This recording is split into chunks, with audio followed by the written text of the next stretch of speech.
কেন মনে হলো আমি ফ্রিজটা উঠেছিলাম। ফ্রিজ উঠানোর পরে দেখতেছি মা নিজের মুখ বাঁধা। নিজের মাকেও হারালেন এবং খুনের মিথ্যে দায় নিজের কাঁধেও নিলেন। এই দুঃখ কোথায় রাখবেন সাদ বিন আজিজুর রহমান?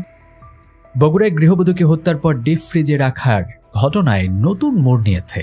পুলিশ এখন বলছে নিহতর ছেলে নয়, বাড়ির ভাড়াটিয়ারাই ঘটিয়েছে এই হত্যাকাণ্ডটি।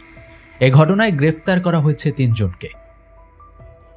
শুক্রবার দুপুরে ধূপচাচিয়া থানার পুলিশ জানায়, হত্যাকাণ্ডের সময় ওই বাসা থেকে খোয়া যাওয়া ওয়াইফাই রাউটার এবং মোবাইল ফোনের সূত্র ধরে সেই বাসার ভাড়াটিয়া মাবিয়া আক্তারকে গ্রেফতার করা হয়। জিজ্ঞাসাবাদে মাবিয়া স্বীকার করেন 4 মাস আগে উম্মে সালমার বাসা ভাড়া নিয়ে মাদক এবং অনৈতিক কাজ চালিয়ে যাচ্ছিলেন তিনি। বিষয়টি টের পেলে বাসা ছাড়ার নির্দেশ দেন তিনি। ভাড়ার পাওনা টাকা সহ বিভিন্ন ইস্যুতে ক্ষুব্ধ ছিলেন মাবিয়া। এর জেরে 2 সহযোগী সুমন চন্দ্র সরকার এবং মুসলিমকে নিয়ে হত্যার পর মরদেহ ফ্রিজে রেখে পালিয়ে যান তারা।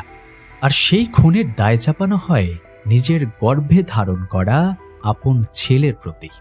এর আগে গত রোববার বগুড়ায় নওগাঁ আঞ্চলিক মহাসড়ক সংলগ্ন আজিজিয়া মঞ্জিল বাড়িতে খুন হন উম্মে সালমা নামক এক গৃহবধূ। এই ঘটনায় নিহতের ছোট ছেলে সাদ বিন আজিজুর রহমানকে গ্রেফতার করা হয়। সে সময় র্যাব জানিয়েছিল হাত খরচের টাকার জন্য মাকে হত্যা করেছিলেন তিনি। এ নিয়ে তারপর সামাজিক যোগাযোগ মাধ্যমে তোলপাড় শুরু হয়। কিন্তু এবার পুলিশি তদন্তে নিল নতুন মোড়। ছেলে নয়, ভাড়াটিয়ায় খুন করে তাকে ডিপ ফ্রিজে রেখে যান।